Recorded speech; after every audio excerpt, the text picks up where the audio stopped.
अस्सलाम वालेकुम जी, सहाराना आपको सलाम पेश करता है। मैं ये बात बार बार कह चुका हूँ कि मौजूदा जो हुकूमत कठपुतली हुकूमत है, इसकी क्रेडिबिलिटी ना सिर्फ पाकिस्तान में बल्कि पूरी दुनिया में ख़त्म हो चुकी है। और आज मैं आपको इसकी एक ऐसी मिसाल दूंगा जिससे आप भी मुत्तफ़िक होंगे कि हाँ ऐसा ही है कि इस हुकूमत की और ख़ुसूसी तौर पे वज़ीर आज़म शहबाज शरीफ और वज़ीर ख़ारजा बिलावल भुट्टो ज़ीरो होके रह गए पूरी दुनिया की नज़र में। देखें, जब वज़ीर आज़म शहबाज शरीफ आए और उसके बाद उन्होंने मुख्तलिफ़ ममालिक का दौरा किया, पाकिस्तान मुश्किलात में है, माली मुश्किलात में, तो उनका दावा यह था कि सऊदी ख़ानदान से उनके ज़ाती ताल्लुकात हैं और वो भाई हैं, तो उन्हें वो जाएंगे और पता नहीं क्या करके आ जाएंगे। और चीन से, चूँकि अमेरिका ना चीन बकौल उनके इमरान खान से नाराज़ था, लिहाजा वो चीन जाएंगे तो चीन भी ऐसा हो जाएगा। और तुर्की के साथ तो उनके ख़ानदानी ताल्लुकात हैं तुर्क सदर के साथ। लेकिन हुआ ये कि जब शहबाज शरीफ गए और बाकी लोग गए तो उन्हें टका सा जवाब मिला और वो ज़ीरो के रह गए।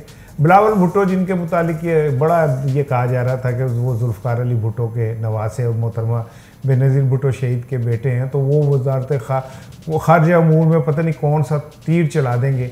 आलम यह हुआ कि चंद दौरों के साथ जिनमें उनके साथ हिना रब्बानी खर थी, उनके साथ उन्होंने 8-10 ममालिक के दौरे किए और अब कहीं बिलावल भुट्टो का ना नाम और निशान है, ना कहीं कोई बयान है, ना किसी मौजू पे वो बोलते हुए नज़र आ रहे हैं। ऐसे लग रहे हैं कि वो वज़ारत ख़ारजा छोड़ चुके हैं या वज़ारत ख़ारजा उन्हें छोड़ चुकी है। इन हालात में army chief general Qamar Javed Bajwa सामने आए।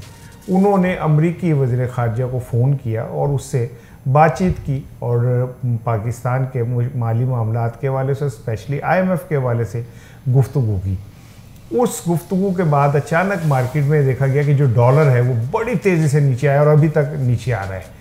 और इसका सारा क्रेडिट जनरल जावेद कमर बाजवा साहब के पास चला गया कि उन्होंने अमेरिकन डिप्लोमेट्स को फ़ोन करके ये बात की।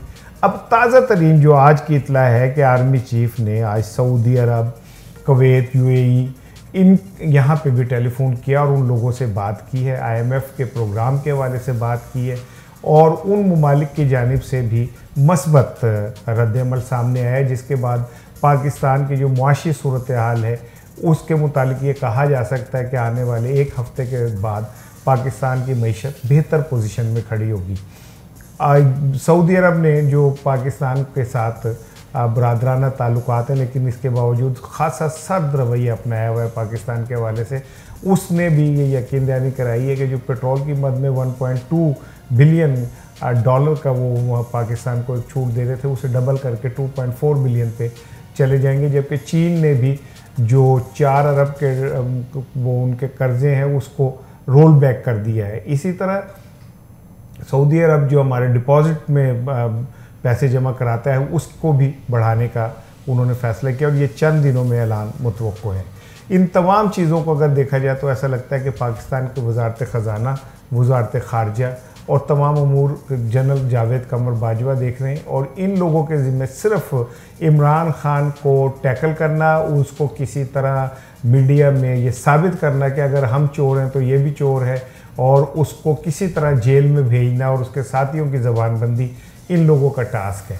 और इमरान खान के ने रद्द-ए-अमल के तौर पे उसने जो 9 हल्के जहाँ पे इन्होंने इस्तीफ़े मंजूर किए वहाँ उसने अकेले ने इलेक्शन लड़ने का ऐलान कर दिया, जिसका मतलब उसने ये कहा है कि सब एक तरफ भी हो जाए तो इमरान अकेला इन लोगों के लिए काफ़ी है। फिर बात होगी, अपना ख्याल।